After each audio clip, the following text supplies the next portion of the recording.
This is the second video in the series of videos where we cover debt collection agencies and how best to handle them.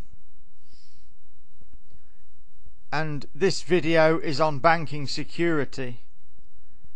First, it's important to establish the first rule of dealing with any debt collection agency, which is never give the enemy anything they can use against you.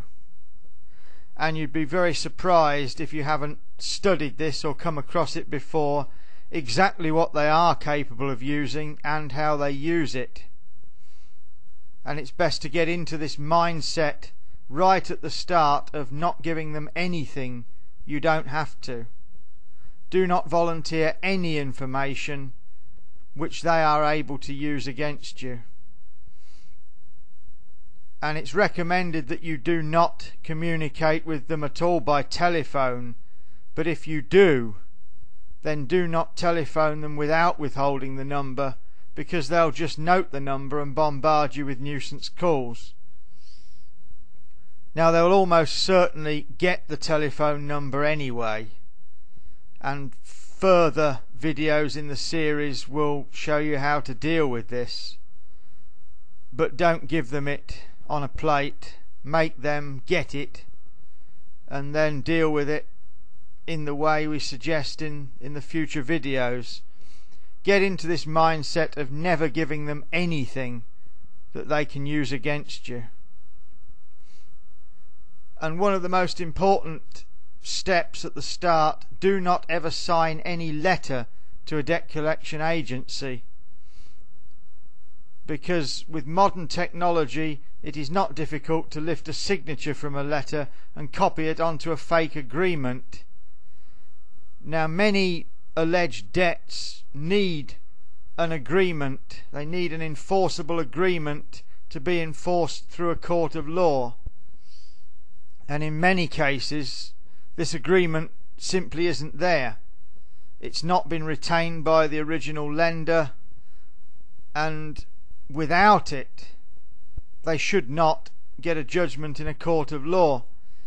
And if you sign a letter to the debt collection agency, it's not difficult with modern technology to lift that signature and copy it onto an agreement, copy it onto a blank document, and then you have the problem in court of proving that they have falsified the evidence. And again, do not send them checks, as checks have to be signed. Any payments for information requests, use postal orders. Now, you'll almost certainly have to at some point request information from the agency, and postal orders are what you need to use for this, because they have no banking details on them and they don't need a signature. And now we come to the most important part of this video, which is never ever ever let any debt collection agency have any banking details. And I've seen horror stories. I've seen an incident where someone had their entire 2-week benefit payment removed from their bank account without their knowledge or consent, because they'd set up a direct debit with a debt collection agency. And there are many other horror stories of wage payments being lifted, because banks do have a legal right to move money from one account to another in certain circumstances. Do not respond to any requests for bank statements which contain account numbers. Again, debt collection agencies are masters at requesting information, quoting all kinds of bogus legislation, and you don't need to give them anything. There is absolutely nothing that you are legally obliged to supply to them. So don't send them bank statements. They don't need them. They have no legal right to have them. And do not make payments over the telephone with debit cards, because they'll have your number, and that is a security risk that you simply cannot afford to take. And most importantly of all, never ever set up direct debits. This is absolutely 100% critical.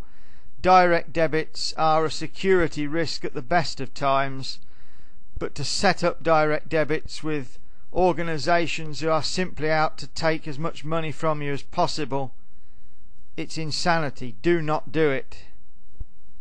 And be prepared to change accounts. Be very willing to set up a new bank account. In fact, it's very much recommended. You need to set up a bank account with a bank which is totally unrelated to any bank that you've had problems with, and keep it free of security risks. Never give the debit card details out, and never set up direct debits on that account.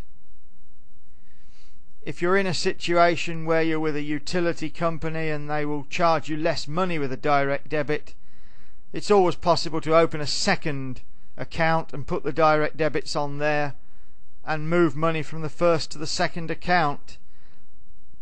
And that's what I do personally. That's a level of security risk I can live with.